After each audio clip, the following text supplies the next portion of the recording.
What I like about the 6th College General Education requirements is that they try to touch on culture and technology and art. And I mean, we take computer classes, we have to take 2 art classes, and I mean that can be anything from music to painting to art history. And then the culture is ethnic studies and philosophy. And what you eventually realize after 1 or 2 quarters is that these things actually touch on each other. And that, I think, is the message of 6th College. 6th College offers a wide variety of GEs for students to take. So in that retrospect, it's good to have a good background in many different subject areas. Specifically with CAT, the most rewarding, I guess, feeling would be when I took CAT 3.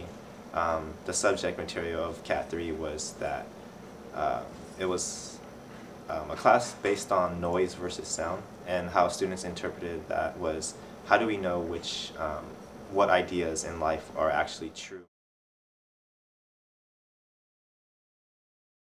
Academically, I would have to say, well, there's 2 main things for me. One is the CAT writing sequence, and then the other is the GEs. CAT, what I really like about it, which basically stands for Culture, Art, and Technology, is this idea of just grabbing all these different ideas and all these different, academic backgrounds and putting them in together, into one curriculum. And it really gets you thinking, how does political science relate to math? How does math, relate over to visual arts? How does visual arts relate to physics? It's this idea where everything's interconnected and there's a sense of interplay where everything builds on one another.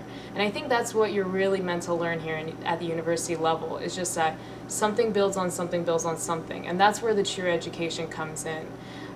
Then also you have the GEs. And I think those are the classes that you wouldn't normally take. And it really gets you out there. It gets you thinking. I took a critical gender studies class, and it was a class I never thought I would ever take, but it really got you thinking about, what is gender, what is sexuality, and, kind of constructing your own identity, who you are. And also I took an ethics and society class, and it really brought up ideas, that I might not be personally involved with, but, something that we should, as, citizens, be more informed about our decisions before we go out there and take part in our society.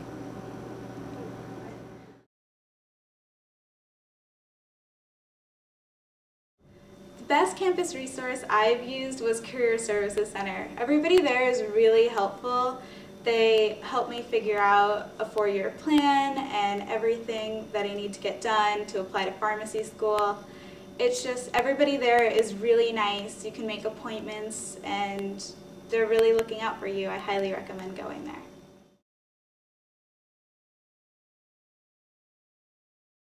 My goals were to do something with pediatrics, or dealing with young students or kids in general.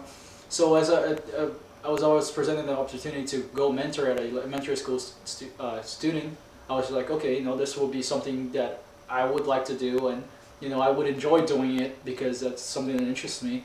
And given the opportunity to take this class and fulfill my practicum while doing something that I like, it was just a bonus. Well, I'm currently enrolled in EDS 130, where I'm mentoring children who are typically underrepresented at the college level. It's really exciting. I'll be taking CAT 125 next quarter and writing about my experience. It leaves it up to the student to kind of find meaning in their project, and try to seek that and follow through with it, and just kind of make sense and find meaning in what you're doing as a student. What can I tell students who haven't done their practicum yet? I'd say do something that you want, and it doesn't necessarily have to be a major specific class, but make sure it's something that you're gonna give your full attention to, and have fun with it.